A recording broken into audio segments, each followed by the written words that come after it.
Gospel according to Mark, chapter 17. Chapter 14. There isn't even a chapter 17. It only goes up to 16. Chapter 14. After 2 days was the feast of the Passover and of unleavened bread. And the chief priests and the scribes sought how they might take him by craft and put him to death.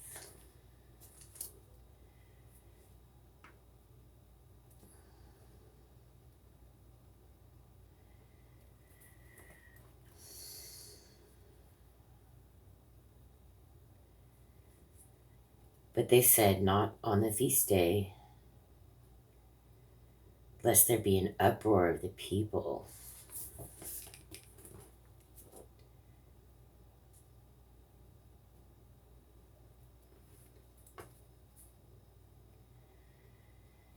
And being in Bethany in the house of Simon the leper, as he sat at meat, there came a woman having an alabaster box of ointment.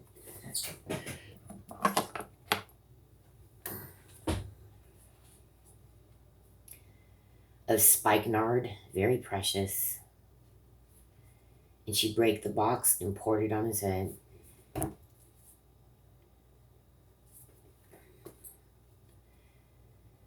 there were some that had indignation within themselves and said, why was this waste of the ointment made? For it might have been sold for more than 300 pence and have been given to the poor. And they murmured against her. And Jesus said, let her alone. Why trouble ye her? She hath wrought a good work on me. For ye have the poor with you always, and whensoever ye will, ye may do them good. But me ye have not always.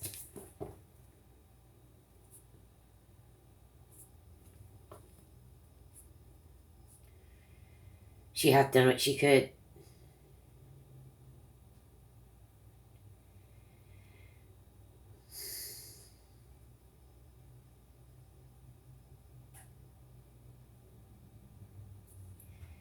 She has come aforehand to anoint my body to the burying.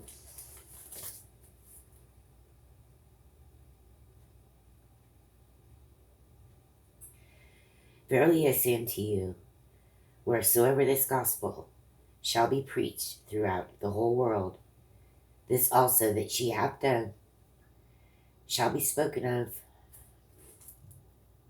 for a memorial of her.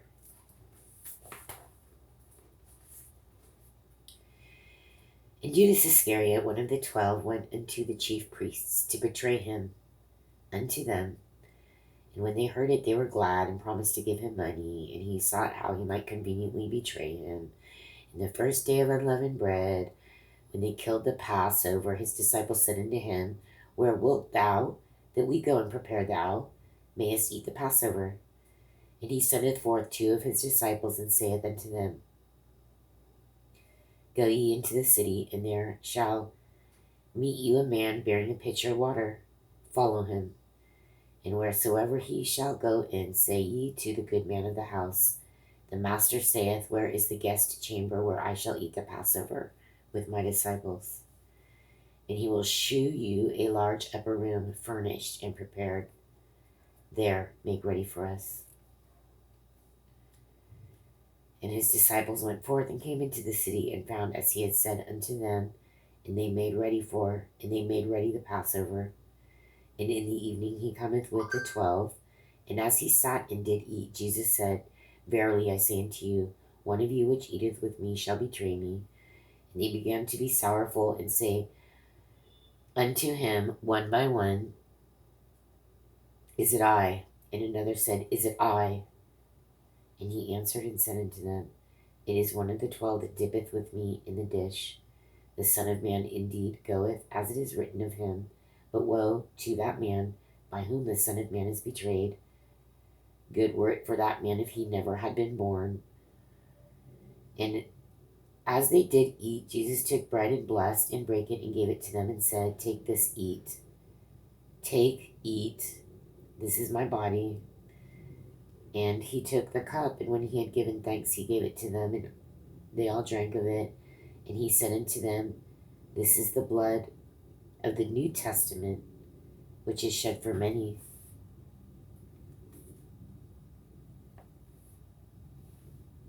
That's what we're reading right now. Verily I say unto you, I will drink no more of the fruit of the vine until that day that I drink it new in the kingdom of God. And when they had sung an hymn, they went out into the Mount of Olives. And Jesus saith unto them, All ye shall be offended because of me this night.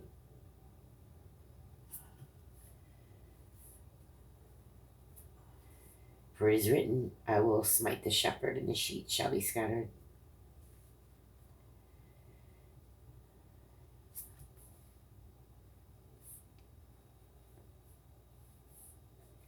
But after that I am risen, and I will go before you into Galilee. But Peter said unto him, Although all should be offended, yet will not I. Poor Peter. Oh my gosh. And Jesus saith unto him, Verily I say unto thee, that this day, even in this night, before the cock crow twice, thou shalt deny me thrice. But he spake the more vehemently, If I should die with thee, I will not deny thee in any ways. Likewise also said they all. Oh, that's rough. And they came to a place which was named Gethsemane, and he said to his disciples, Sit ye here while I shall pray. And he taketh with him Peter and James and John, and began to be sore amazed, and to be very heavy, and saith unto them, My soul is exceedingly sorrowful unto death. Tarry ye here and watch. And he went forward a little, and fell on the ground, and prayed that, if it were possible, the hour might pass from him. Abba, Father, all things are possible unto thee. Take away this cup from me. Nevertheless, not what I will, but what thou wilt. So he knows he's being condemned to death. He's about to be taken and murdered. And he's praying to God, saying, not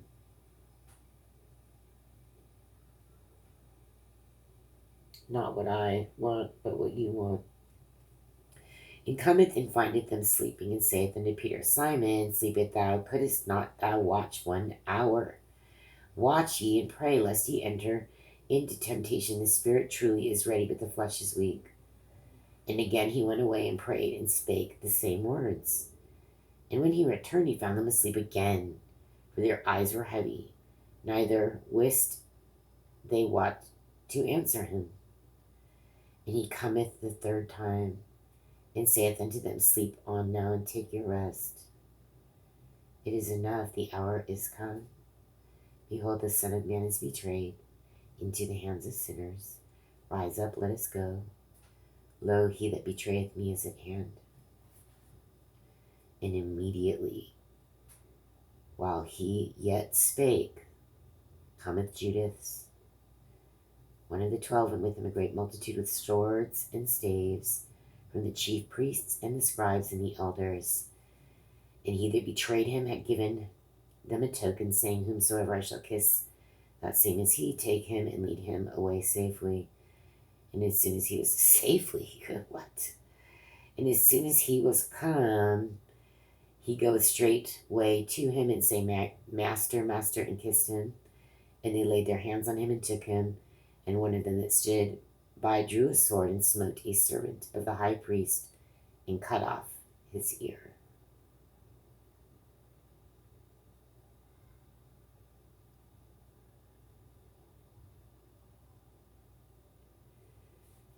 And Jesus answered,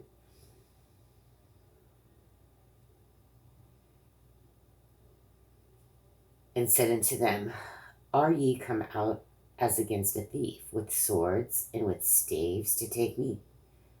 I was daily with you in the temple teaching, and ye took me not.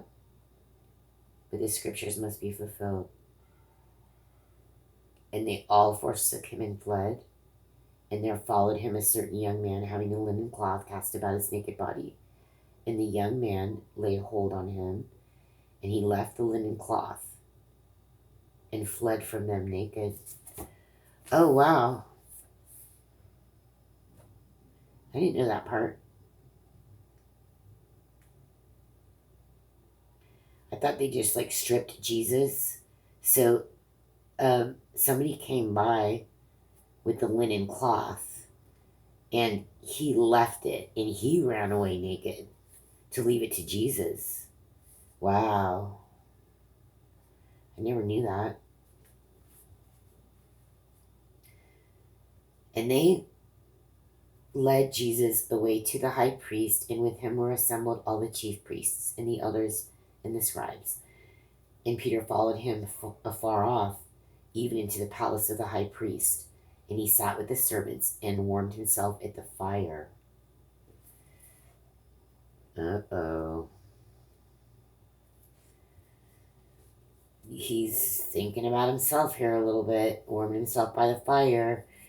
And this cock crowing thing hasn't happened yet, but here it comes. They just got rebuked for falling asleep, and they are being told he's going to be murdered tonight. And I don't think they're taking him too seriously, even now. Can't blame them so much. It's just human nature. It's their flesh. At the same time, we have to recognize what's going on. And the chief priests and all the council sought for witnesses against Jesus to put him to death, and found none. None. For many bear false witness against him, but their witness agreed not together. Can you imagine that? So there are a bunch of people making up lies, and there's only so many lies you can make up. So even their lies, they can't even their lies don't even agree, which is very unusual. It's like at least two people's lies would agree, but they can't even. They don't even have agreeable lies. That's how.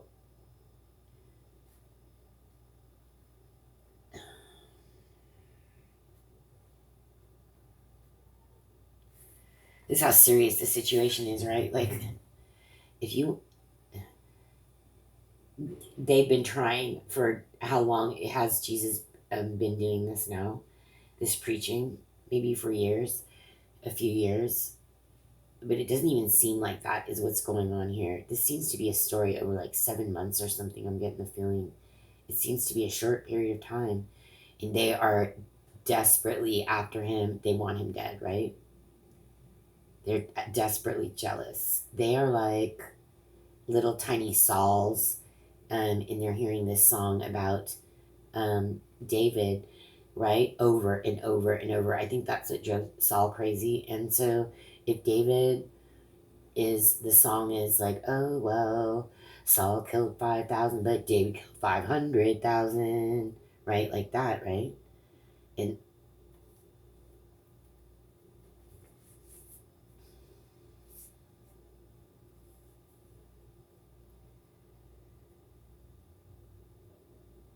this is what's going on here. They started just being so jealous, and they're at this level of jealousy, like Saul. Just they're all walking around with javelins in their hands, and they came with spears and swords, right? It just says with swords and with staves, right? What are staves? Javelins, right? Those are things. They're spears, staves. That's what Saul had in his hand all the time. And this is what these people had in their hand the entire time, trying to hunt him down and kill him. And so they're ready to do that. And in this moment, though, what they're saying is they can't even get two people. They've been trying for years, right? And they can't even get two people to agree on a false lie. Or because they can't, they're all lying, saying he did anything bad. But they can't even agree on a false lie. You know how serious that is? That is just beyond. This is sticking out to me. They don't even have agreeable lies. They can't even spit it out. There is no reason for what is going on.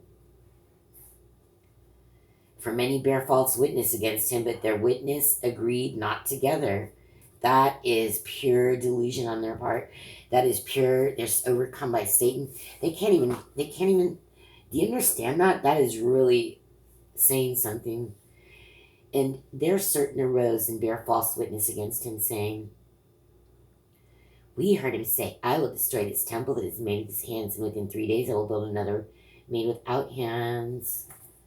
Yep, because that's true, B. But neither so did their witness agree together.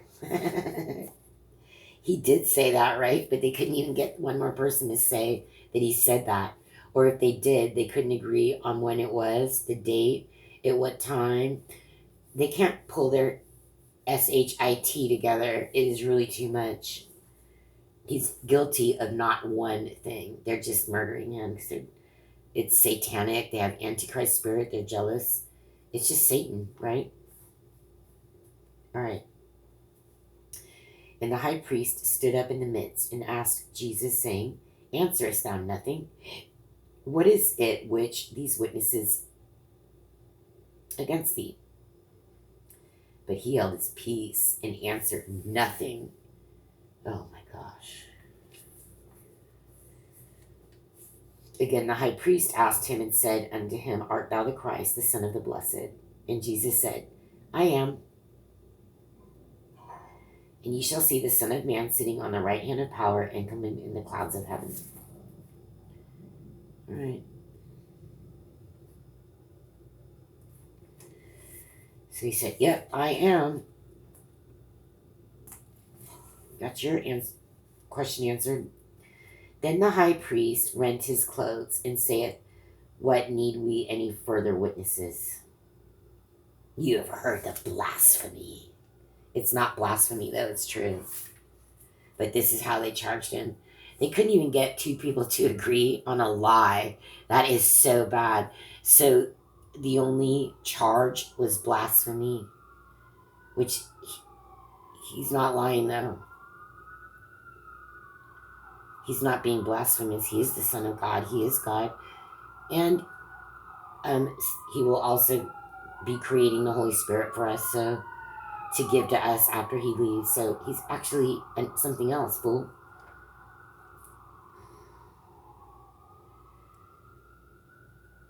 Ye have heard the blasphemies, what think ye? And all condemned him to be guilty of death. And some began to spit on him, and to cover his face, and to buffet him, and to say unto him, prophesy. And the servants did strike him with the palms of their hands. Prophesy, prophesy,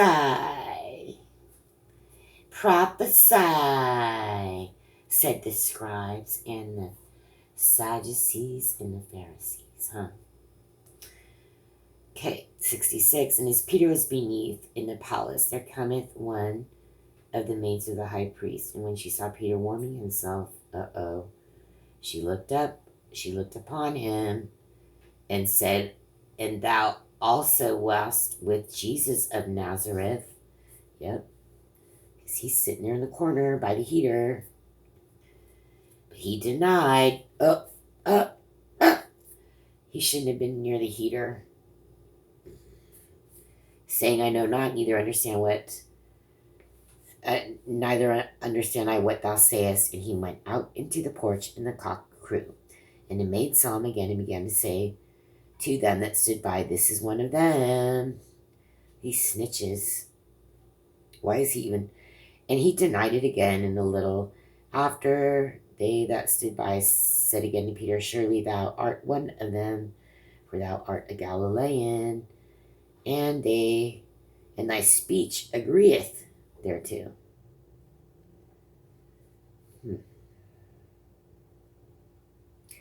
But he began to curse and to swear, saying, I know not this man of whom ye speak. Poor Peter, man. Poor Peter. You know why? Because he's a good guy. And, he doesn't really think like a criminal. But sometimes it's it's actually preferable in some circumstances, and this would have been one of them, if he had a little bit of criminal in his mind. Like if he had, I can't say that because he would not have been picked and this whole story would not have happened, right? But all I can say about this is that he was really warned, right? You just fell asleep 3 times and you're going to deny me before I die. He was told this, like, to his face. And he's like, are you kidding me? I would do anything. No, no, no, no, no, no. And that's natural behavior, but and it's not just the first time. I don't understand that thing in the boat.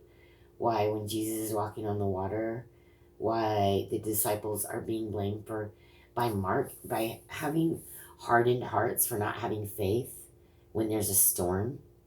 It's like, oh, are they just supposed to suddenly think everything in the world is fixable? Right? It takes time. Like, you're just not going to go from one type of living to another. You have to figure it out. And they got blamed for that. But this one, this is the last. I mean, this is all intended. It's all spiritual. It's all meant to create what is he will become now after he's gone. Peter, right? The rock of the church. But at the same time, it's like, it was just unavoidable. It was just written down. There was nothing he could do. But in my mind, I'm just like, I'm kind of mad he's sitting by this fire because it's like to warm himself. Like it's showing. The flesh is so bad, right? He can't even remember all this stuff for a few minutes and he knows what's happening right now. But yet, why are you warming your flesh? You're on duty, right? Like, can you try to, like, this is your time, right? To just do something. Like Samson, like go on the top of the thing and throw a rock down. Do something, right? But it's not written that way. So this is the only choice. But it's sad because why? We have no control over our flesh. He knows what's happening. He knows this is a total opposite. He does not want Jesus to leave him. He loves him. He has no control over himself. He's not attempting to just because he's sitting by this fire and getting warm. There's other things he should be doing actually in the commission of what's going on right now, especially in light of what he was just told. Like, this is the time. It's going down right now, right? And you cannot, whatever you do, give yourself an opportunity for this stupid rooster to do anything with you, right? Look, that's how, you would just try.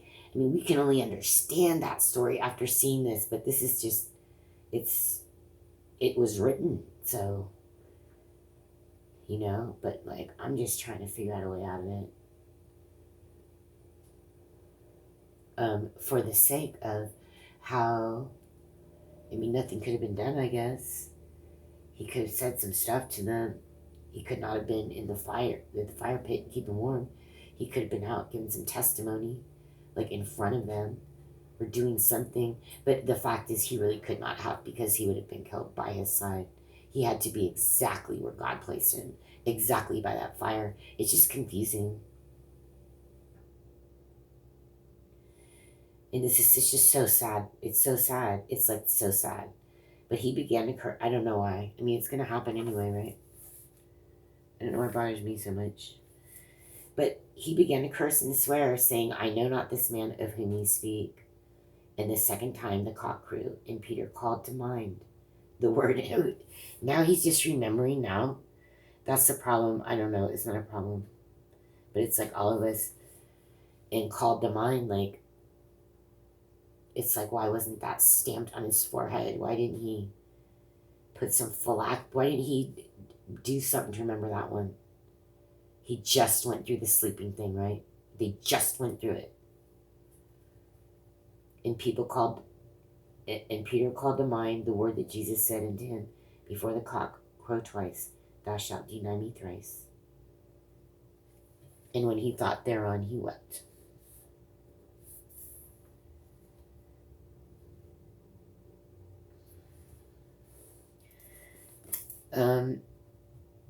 the seriousness of our memories and our remembrances, and how weak